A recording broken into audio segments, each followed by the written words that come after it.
Presentation number 5, From Concept to Completion, What I Learned from My First Game, by Jasmine Green.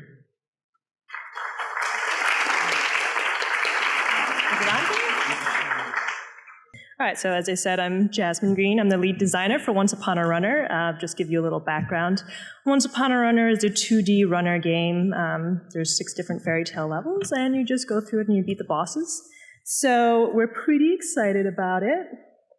As you can see, Once Upon a Runner. So we just released 3 days ago on September 10th, which is really exciting. It's especially exciting because it took us almost 2 years to get out. So, why did it take us 2 years to get out a 6-level runner game?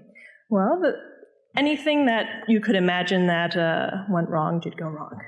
So the main reason why it went wrong was poor communication from everything, from internally, lack of communication from programmers. They would just disappear out of nowhere. Same thing with artists.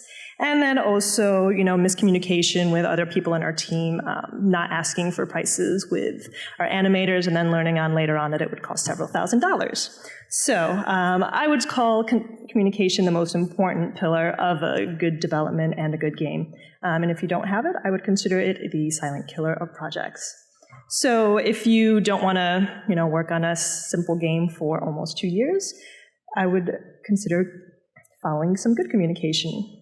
So the first thing to do is explain your goals and visions. Have a game design document. Really get people excited about your game, because if they're not invested in your game, then they're not going to be working hard for you. And since most of our team were volunteers, if there is a lack of vision or goals, then it's really easy to just kind of slip between the cracks.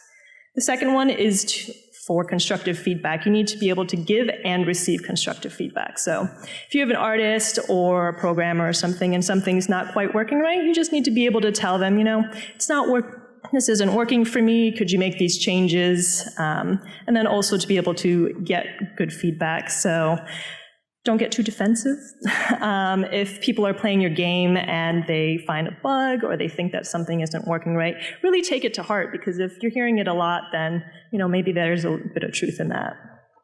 The next one is to stress accountability. So it starts with yourself. So be accountable for the things that you do. If you say you're going to do something, really follow through with it. And then for your programmers or other people in your team,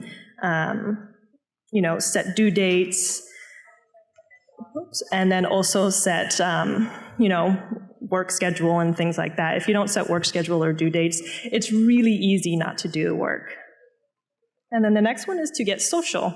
So, as you probably already heard, be on Facebook, be on Twitter, get out there, talk to people. If you're not good at talking to people, then find somebody who is. And then if you're the only person in your team, then you're kind of going to have to suck it up and go out there and talk to people. The next important thing is project management. So in the beginning, we didn't really have too much of a plan. We just kind of winged it, which wasn't a very good plan.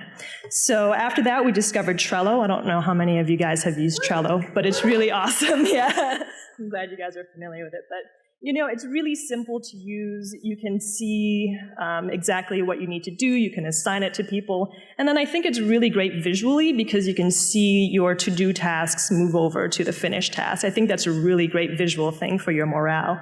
And then what I also did was to create a monthly visual report that you can see here. You would see what tasks are done, the tasks that need to be completed, how far along we are. Again, people are very visual, so I think when they see things, you can see the completed tasks go up, things turn from red to blue. I think that's really great for morale. And then finally, the thing that I also learned was really important is leadership. So if you don't have that, then it's not great.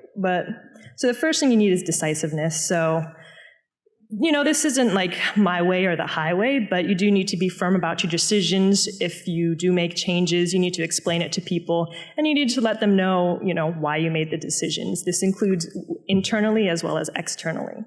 The next one is consistency. So when you're working with people, you need to make sure that everything is consistent, all the work matches, and that everybody is working at the same pace. Everybody is on track with everything and everybody knows what they're doing. Everybody needs to basically be on the same page. And the next one is transparency. This is internally as well as externally. So, for us, we had to make sure that everybody we brought on board knew that they were volunteers. You really can't lie about that. You really got to be upfront with that. So just make sure, hey, you're working for free, so I hope that's okay. And then as well, if there's something wrong with the game, when you release the game, you talk to your audience, let them know that there's an issue and that you're going to fix it. People really, they value honesty in this, and everywhere really. So, and then after that is proactiveness. So basically stay on top of things. Keep track of everybody who's working on your team. Know what their schedule is, work around their schedule. Again, most people have other things that they're doing. So they have jobs, they have school, whatever else they're doing. So, just make sure that you know what they're doing. If they're making a move, if they're doing finals or things like that, work around their schedule. And then also keep looking for talent too. So you never know when something happens in their life and they have to drop out. So you can't really depend on one or two people. So always have people in the back burner. And then that way, your program won't be stalled and your game won't have too many things that'll go wrong. So this is our information. You can go to saltypeppergames.com to learn more. And then we're on Android currently, and then we're coming soon to Apple. So that's it.